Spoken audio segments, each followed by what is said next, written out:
Hello, everybody, and welcome to another Culture Makers podcast. I'm delighted today to be joined by Matt Defina, who is an organisational psychologist and is currently head of programs at the Man Cave based in Australia. He seeks to have a positive impact not only on the people around him and the cultures that he's part of, but also on the world as well. He is focused on being able to contribute to the creation of workplaces in which employees are healthy and productive, and understanding how to expand that outside the organisation too. And he joins me now. Hello, Matt. How are you? Hello, Colin, and hello to everyone that's listening as well. Thanks for having me on.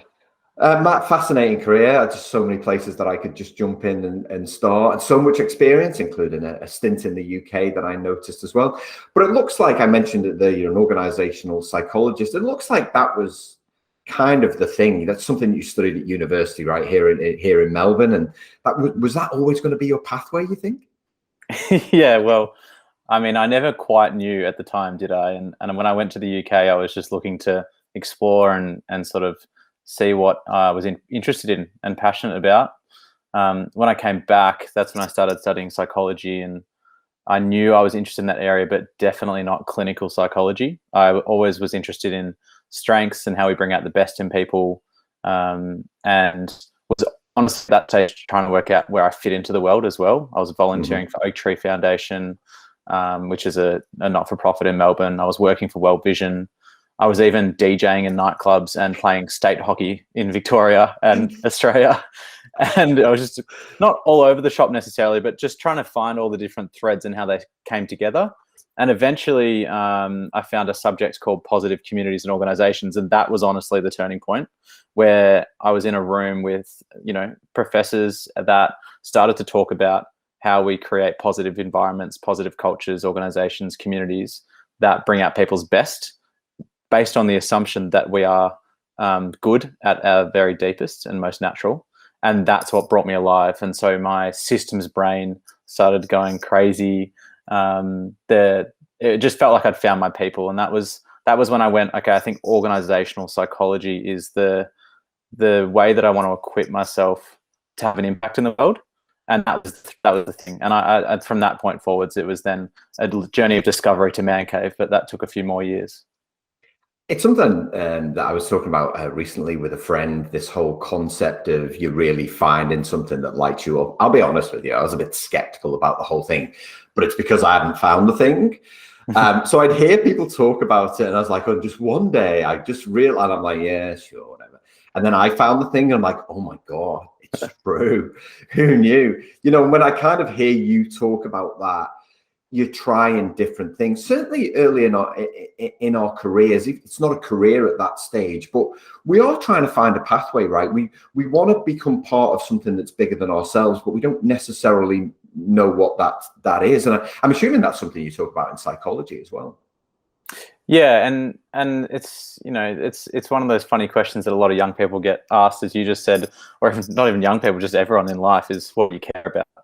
And I think we did a really valuable exercise early on in my studies, where we looked at all the organizations we'd worked at and how challenged we were at those organizations, and then also what we learned from them. And one of the things that I then picked up from a theme was, it's really important to me to be in physical environments that are really full of light and full of nature. And I used that when I was 21 to then decide which cafes I was going to go work in.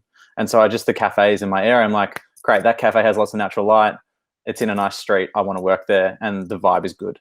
But then I use that same idea, then go into the next organization and start to get clear on what are my deal breakers and deal makers in terms of who I want to be around. And the thing early on that was two most important things I think that came out psychologically was, I cared about who I was working for directly. What could I learn off that leader?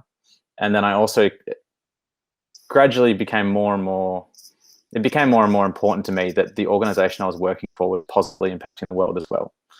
And so even if I was doing work that was challenging and enriching and I loved it, if the organization wasn't making the world a better place, then I was really struggling to have purpose. And so that was the journey I went on in terms of like that purpose concept. And honestly, a lot of the answers for me came from slowing down. A lot of the answers came from exploring and doing lots of things, and then slowing down enough to be able to hear what I really wanted to do. And then that came up against all of the conditioning that I've had, all of the communities and environments that I've existed in, where, you know, it's more common for people from my sort of background to go down a white collar path, and to go and do some of the things that I've done is a bit unusual. And I sort of ignored that for a while, and it's only in the last few years I've gone, oh no, I can't ignore that anymore, or a part of me is just going to die slowly as I ignore it more and more. And I think that's the part I've called it the inconvenient truth of listening to spirit, is it then comes up against all of these life choices that have been made from years gone by. And I think anyone at any point in life is going to get to that point of friction. It just so happens that I've had a few of those in the last 5 or 10 years. So I think, So there's a couple of things I want to pick up on there, because the world has changed. Something I talk a lot about in my speeches is the world has changed and people need to catch up. The world isn't going to change back to the way it was before, and we can go, oh, thank God we're all command and control and being told what to do now. Purpose is one of those things that organizations never used to talk about. And certainly post-global financial crisis, there's a definite shift away from this greed is good mentality to one more as like, okay, well, what are you doing that's good in the world?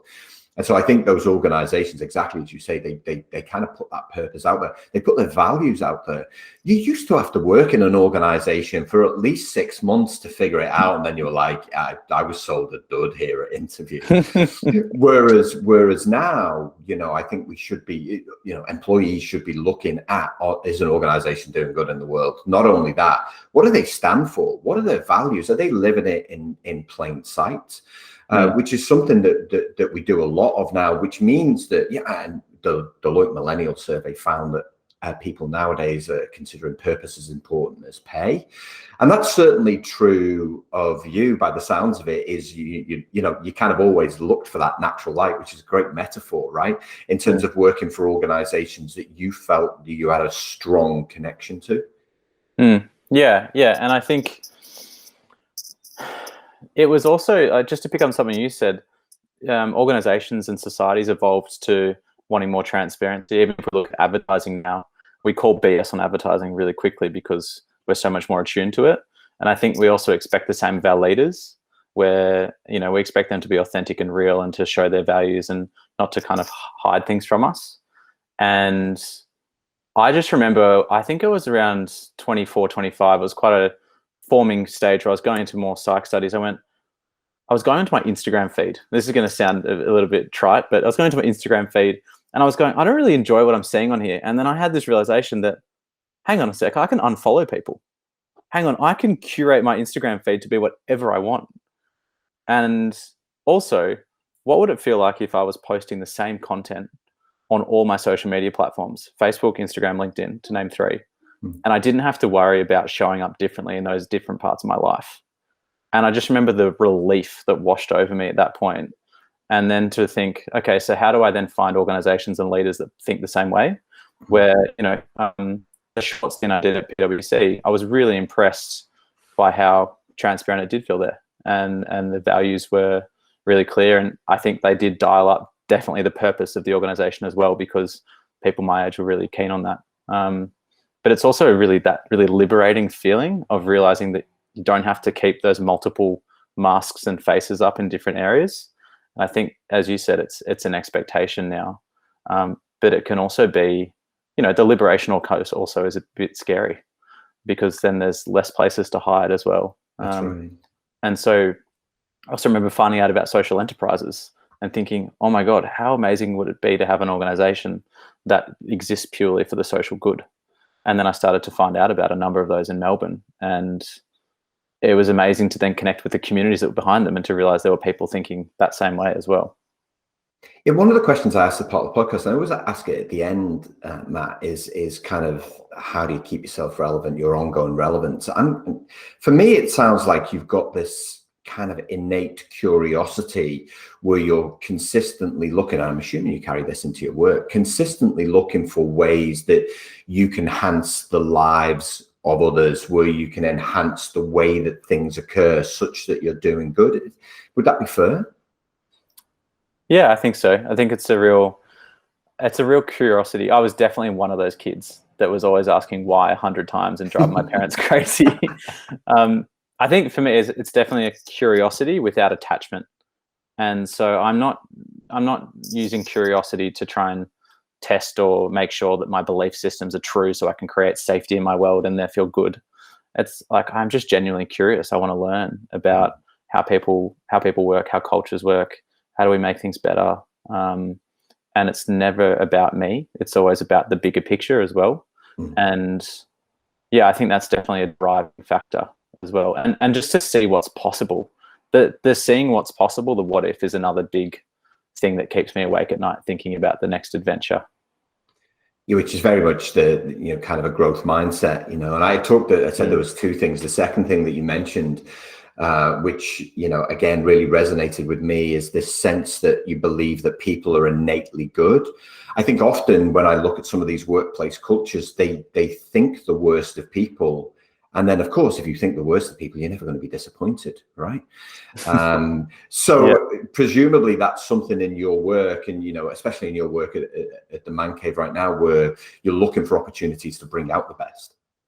Yeah, and I think a lot of that came back to the genesis of working with boys and recognizing that a lot of the work that was already out there for men and for teenage boys was about how do we fix them, or how do we look after them at the crisis end of where they're struggling, and how can we get back to the prevention ends and approach it from a way that actually enrolls men in wanting to be part of this work, especially boys, and approaching it in a way that focuses on their strengths and the possibilities and the opportunities. Because when we talk about that stuff, even the feeling in our body changes to feeling of expansion and excitement. And so I think within Man Cave, there's kind of a parallel story, I feel. There's the work we do with the boys, but then that's always been a further reflection of what we want to make sure the organization is aligned with as well. And then the facilitators that also run the programs. And so much of that comes back to, we believe you're good. We need to create the right environment so that you can be your best. And if you stuff up, we're not going to judge you. We're actually just here to help you get back on the horse and keep going. And honestly, like for some people, that can be quite a confronting space to be in for the first time, because they're so used to being in environments where they're having to fend for themselves and protect themselves. And then they're in an environment where it's fully safe. And it takes a lot of time for someone to learn to trust that. But I think, focusing that innate goodness and then going from there, we go into schools and, typically a teacher will say to us, oh, he's the class clown or the class bully. The first place we ever want to run a workshop at, 7 years ago, they voted a boy in the classroom as the school's biggest bully. They actually had a competition. And without a doubt, almost every time that bully ends up being the biggest leader in the room. And it's just that he's been put in a box by teachers because he's inconvenient. And maybe he's having challenges at home, or maybe he's actually disengaged with school for different reasons. And it just takes one person to see the good in him and the potential in him for him to step into that possibility. And so that then, ideally, we carry that into our workplace as well, and the way that we work, not just within Man Cave, but the way that we work with everyone. Yeah. It's a really great point. For those of you who don't know much about the Man Cave, it's really focused on facilitating healthy masculinity, I think you would say, Matt, for boys, young men, and as a father of a 15-year-old boy who's trying to find his own way right now, and as his dad, I'm trying to not repeat the mistakes that my dad made.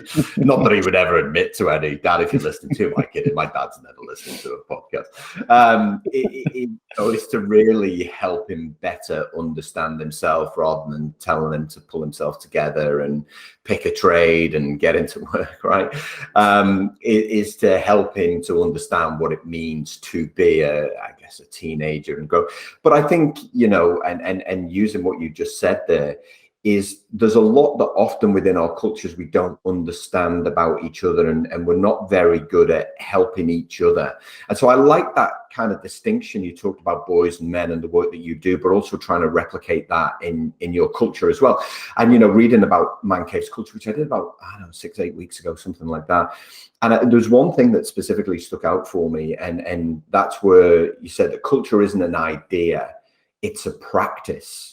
It's something that's living and breathing. Can you give us a sense of kind of some of the things that you do to keep, kind of maintaining that sense of safety and also connection between people, Matt? Yeah, definitely. I would say, so we're in the gifted position that we built our cultural framework off the back of an amazing culture that the founders really intentionally built. Now what we've brought in is, so we'll have daily check-ins, and that's a simple tool we use in our workshops, but we also use it for all of us. And so at 9:30 a.m. every morning, the whole week, the whole year, there's a Zoom call for anyone that's working that day to come for half an hour. It's hosted by a different staff member each day. And it's just, it can be framed in lots of different ways, but basically it's, how are you today? And that you just have a chance for 1 to 2 minutes to talk openly about how you are. No one's allowed to interrupt you. No one's allowed to give you advice or rescue you. They can offer support or they can ask questions. And you start by saying, Matt, checking in. And think of it like walking up to, an airport and checking in your baggage for the flight. And then you finish by saying, checked in. And what that then enables you to do is go, I'm able to communicate how I feel today. People know where I'm at. They don't need to rescue me or save me, but at least they know, hey, I'm amazing. I've got extra capacity, give it to me. Or, hey, I'm actually going through some tough stuff at home today. I just need you to be a bit more gentle. And what we've seen is that's built that natural connection between the team, but it's also built much stronger relationships as people have started to understand each other's personal lives. And off the back of that, we'll also do often clearings and honorings, which are 2 other tools. And really simply, a clearing is there something between you and I that's stopping us from being really effective in our relationship together? And it's just an opportunity for me to say, hey, Colin, I just want to clear with you that I'm sorry I was 2 minutes late to this call, and the impact it has on you is that you were waiting for me, and next time I'll make sure I'm on time. And it just means that the relationships, it's a relationship hygiene, is caught before it drifts. And the third one, I'll pause after this because there's a few big ones here, but they're the 3 sort of key ones for us, is an honoring. And an honoring is, I would say, in especially in Australian culture, but even in British culture as well, is actually is challenging. It's a chance to just honor unique spirit and strengths and skills that you see in another person. We'll typically do this on someone's birthday, and we'll also do this when they leave the organization and when they join the organization. And it's a key part of how we work with boys effectively, but also a key part of just being human. And all it involves is me saying, hey, Colin, I just want to acknowledge or honor the fact that I can just see you have so much spark and zest in you, and it makes me excited to be talking about this stuff. So thank you. And they can be just short as that, or they can be minutes, or even we've done them for an hour or so before as well. So I think those 3 tools are things that we use on a daily and weekly basis that mean our culture and our people connect in a way that's much deeper than just working together. It's such a great shirt, Matt. I guarantee people will be listening to this podcast and they'll be like, oh yeah, check in Monday morning. Yeah, we do that. Yeah, tick that box. And then as soon as you talking about what it is, they're like, yeah, no, we don't do that. What we do is we go around in a semicircle and talk about the work that we've got to do. Like, that's the immediate thing for most people in most cultures is 9 o'clock. Let's talk about work, rather than 9 o'clock. Let's just check in and see how everybody is, and that's that maintenance of vibrancy. That's that maintenance of safety to go, hey, that's okay. It's okay to talk about how you feel. One of the things that I talk about is when I started work in the mid-'80s, a long, long time ago, like feelings. You could not talk about your feelings.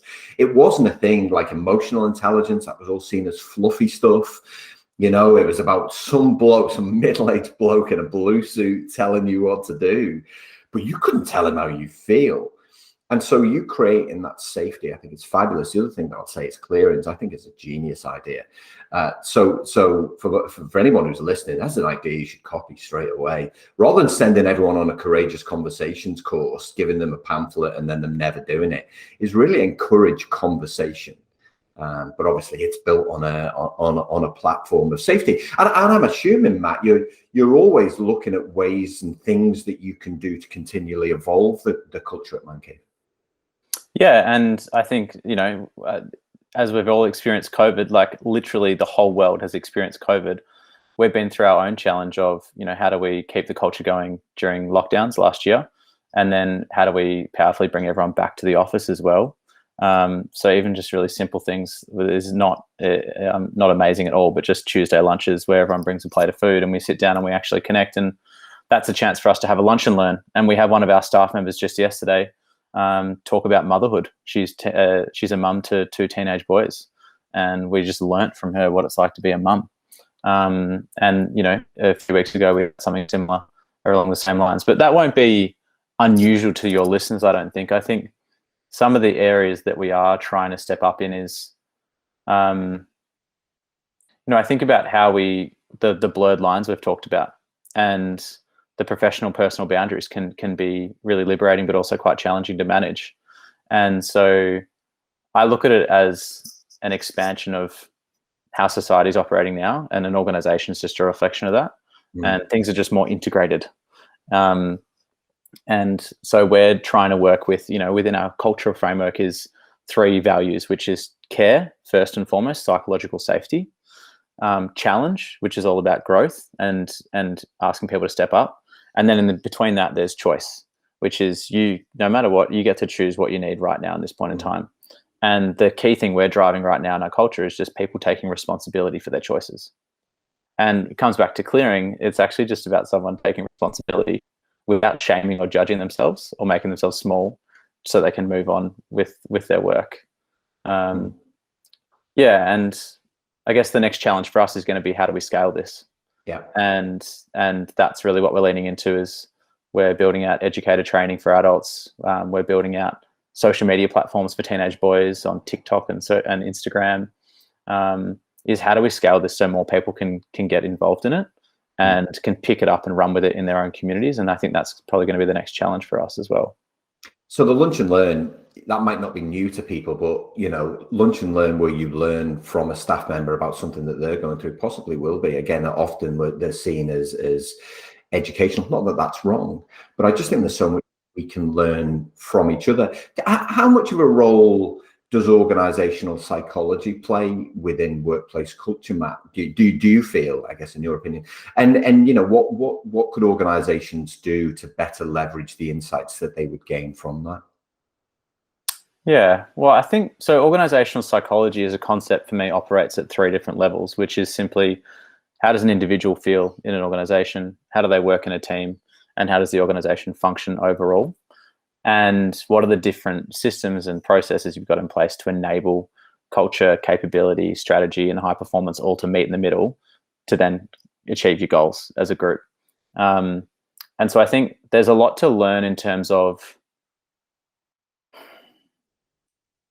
I especially think the onboarding experience for staff is really important. And what we've tried to do is make sure that their onboarding experience is not a one-way street of, hey, here's all about Man Cave, and here's why you're working for us, but also why do you want to be here? How do you want to contribute? What are your dreams, goals, and aspirations for being here? Hey, how do we? What do you want to do next after Man Cave? How do we enable that for you as well, and have that conversation at the start? And looking at the life cycle of an employee, which is an org site principle, but any really good HR professional would be thinking the same way. And then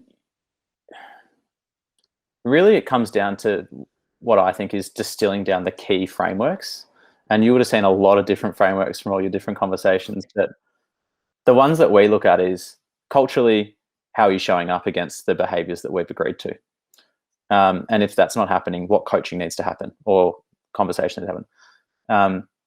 Capability wise, what skills, knowledge, and experiences do you need to be the best for Man Cave?